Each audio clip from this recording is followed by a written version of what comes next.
Hey, good afternoon, everyone.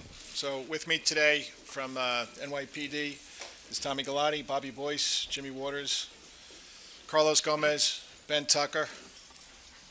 We have Vanessa Gibson from the City Council, Cy Vance from the Manhattan DA's office, Preet Brar from the Southern District, John Miller, and Bill Sweeney from the FBI.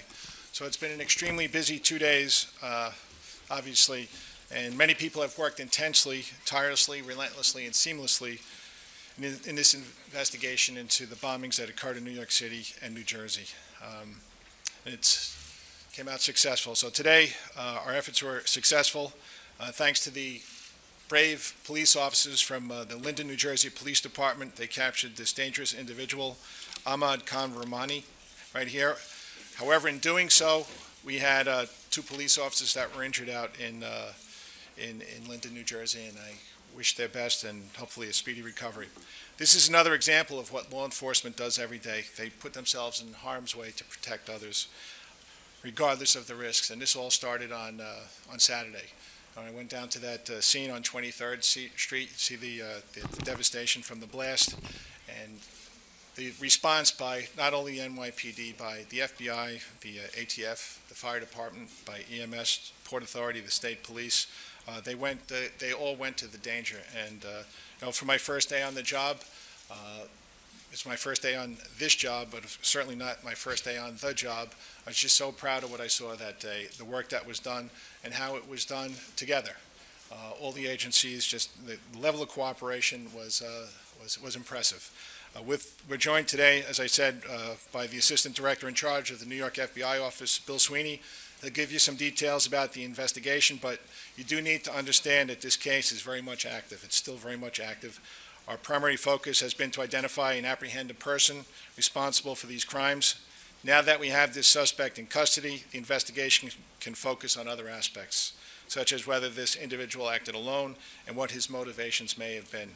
Now, we have, as I said, a lot more information, and it's coming in all the time. We have so much more information, obviously, than we even had a few hours ago. Based on the information we have now, we have every reason to believe this was an act of terror. We will be going into some detail, and there is still a long investigation ahead, but now we have, as I said, every reason to believe this was an act of terror. In addition, want to note that because this is an ongoing investigation, all New Yorkers should remain vigilant. At any given point, New Yorkers may find a piece of information, hear a conversation, see something that could very much aid the NYPD, the FBI, and our partners. Want all New Yorkers to be vigilant and to provide that information if you get it at any given point in time.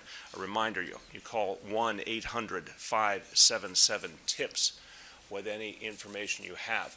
We activated earlier today a messaging system used by our Office of Emergency Management that allowed us to get information out to all New Yorkers across the board. And it had an extraordinary effect. Also reached many people in the metropolitan area. We were able to reach all of our police officers simultaneously because of the technology they have now as well. That is something that proved to be very helpful in this instance, getting that message out broadly, putting everyone on alert in a mutual way.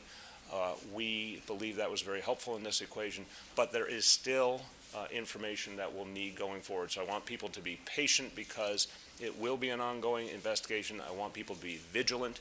And finally, as I said, even though this suspect is apprehended, I've said over the last 24 hours, we will have a very strong and visible NYPD presence because of this incident and obviously because of the United Nations General Assembly.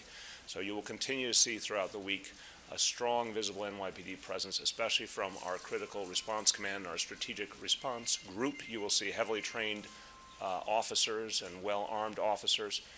You will see people in our officers in the subway. You will see bags being checked, bomb-sniffing dogs. That will continue throughout the week, and we want that high level of readiness, of course, from the NYPD. So I ask all New Yorkers, continue your vigilance, continue to share information with law enforcement. Based on our evidence collection and supported by other analysis, the JTTFs began to focus on Ahmad Khan Rahmani, working to develop his whereabouts and possible locations for surveillance. Last night, the JTTF conducted a traffic stop of a vehicle near the Verrazano Bridge in Brooklyn.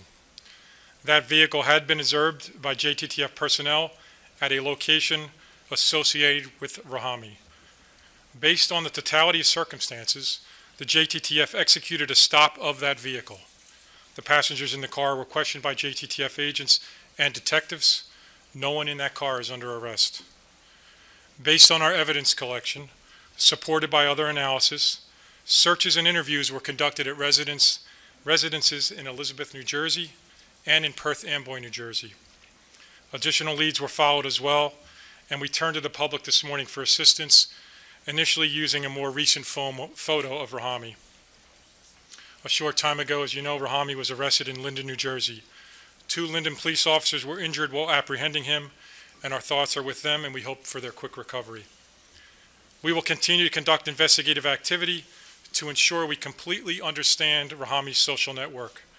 For that reason, I do not plan to answer specific questions about our techniques or our knowledge of the devices, other than that we have directly linked Rahami to devices from New York and from Saturday in New Jersey. The work of the first responders, law enforcement personnel, and the contributions of an engaged public have been exceptional. Thank you. I believe there's going to be a charge, probably lodged based on the shooting of the officers in Linden, New Jersey, by the local prosecutor there in Union County. While that is pending and the defendant is being held, you can expect that the U.S. Attorney's Office here, perhaps the U.S. Attorney's Office in New Jersey, will be working to put together as comprehensive and thorough a collection of allegations as makes sense. We are not rushing against each other to bring charges. We have been all racing together to try to catch the perpetrator here, and that's now been done. But we're going to take a lot of care and a lot of time to make sure that if we bring charges federally in the Manhattan District Court, that we do it in a way that's careful and thorough. Thanks.